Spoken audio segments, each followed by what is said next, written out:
Olá, sejam muito bem-vindos. Hoje, a gente vai mergulhar em um dos conceitos mais fascinantes e eu diria mágicos do Cisco ACI. Como é que ele sabe exatamente onde cada dispositivo está na rede o tempo todo? É essa capacidade que realmente muda o jogo para data centers modernos. Vamos lá? Pois é, essa é a grande pergunta, o grande desafio que os data centers de hoje enfrentam. E a capacidade de responder essa pergunta de um jeito eficiente é exatamente o que a arquitetura do Cisco ACI foi projetada para fazer.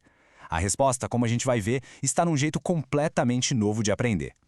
Para a gente entender como o ACI faz essa mágica, vamos seguir um roteiro. Primeiro, a gente vai ver o que faz ele ser tão diferente das redes antigas. Depois, vamos definir o que é um endpoint, que é a peça-chave de todo esse quebra-cabeça. A partir daí, a gente explora como a rede aprende onde eles estão, o que acontece quando eles se movem e como podemos ajustar esse comportamento. E no final, a gente resume as grandes vantagens de tudo isso.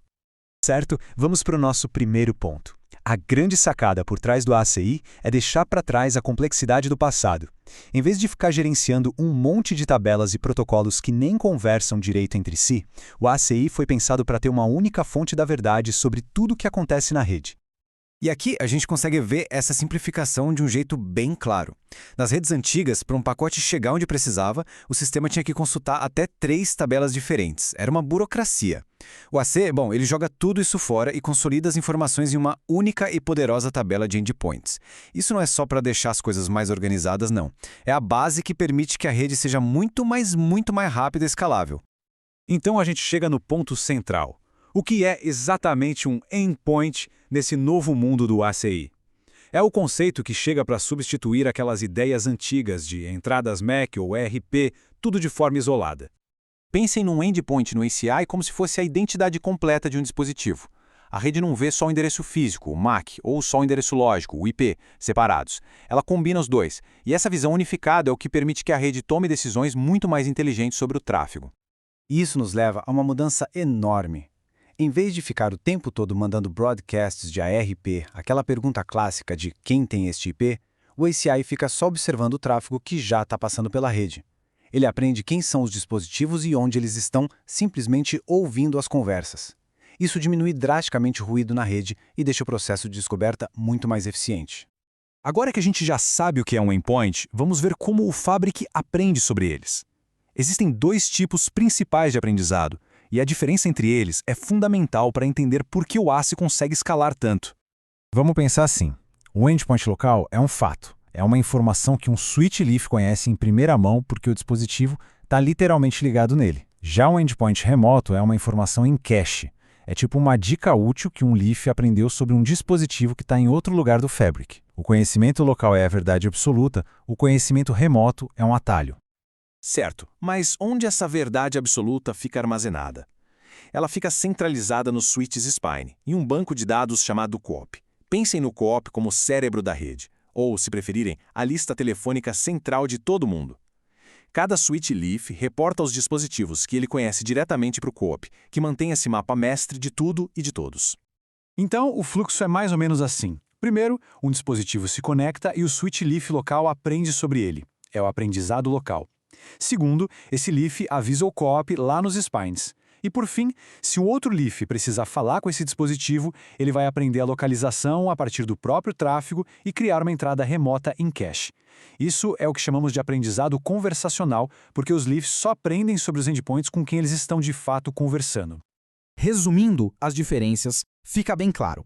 Um endpoint local é uma entrada completa com MAC e todos os seus IPs, é uma informação oficial reportada ao COOP e que dura mais tempo. Já o endpoint remoto é uma entrada mais simples, como um atalho mesmo. Ele existe só no leaf que precisa daquela informação e por um tempo mais curto, afinal é só um cache.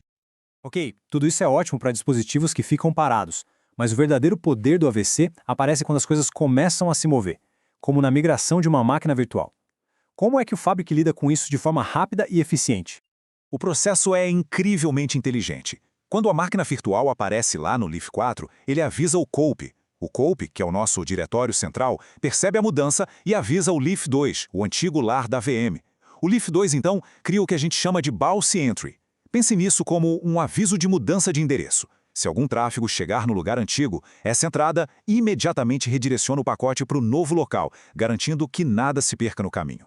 E aqui está o pulo do gato para a escalabilidade. Não importa se a rede tem 10 ou 200 switches. Quando um dispositivo se move, só 3 componentes precisam ser atualizados na hora: o novo leaf, o leaf antigo e o SOC.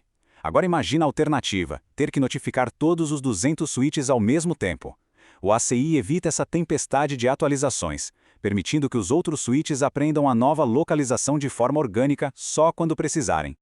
O comportamento padrão do ACI é super poderoso, mas a gente sabe que nem sempre uma solução única serve para todo mundo. Por isso, a arquitetura oferece controles bem granulares para a gente poder ajustar o aprendizado de endpoints, atendendo a requisitos bem específicos de segurança e de aplicação.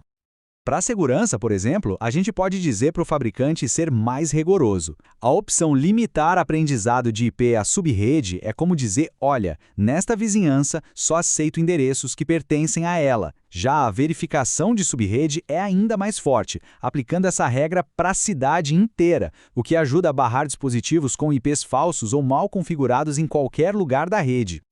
Em cenários mais avançados, esses ajustes são cruciais. Por exemplo, com alguns balanceadores de carga, o mesmo IP virtual parece vir de vários servidores ao mesmo tempo. Para evitar que a rede fique confusa com isso, a gente simplesmente diz para ela não aprender sobre aquele IP específico. Da mesma forma, quando a gente quer forçar o tráfego a passar por um firewall, precisamos desligar o aprendizado padrão em certas áreas para garantir que o tráfego siga o caminho que a gente definiu, em vez de tentar pegar um atalho. E, por fim, para manter o Fabric estável, temos ferramentas de faxina. O IP Aging garante que IPs antigos, que não são mais usados por um dispositivo, sejam removidos, mantendo a tabela de endpoints sempre limpa e precisa.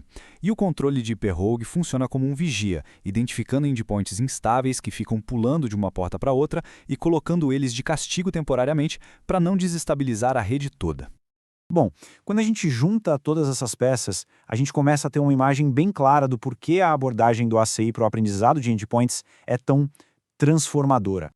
Então, resumindo, o ACI nos dá 4 grandes vantagens. Primeiro, simplicidade, trocando aquela confusão de 3 tabelas por uma única fonte da verdade. Segundo, eficiência, porque a rede para de gastar recursos aprendendo sobre coisas com as quais ela nem precisa falar. Terceiro, escalabilidade, para lidar com a movimentação constante em data centers gigantes sem sobrecarregar a rede. E por último, flexibilidade, nos dando as ferramentas para ajustar o comportamento da rede para qualquer necessidade, seja de aplicação ou de segurança. E isso nos deixa com uma pergunta para refletir. Se a rede já consegue se cuidar de uma forma tão inteligente, qual será o próximo grande desafio? Onde a próxima onda de inovação e automação vai nos levar?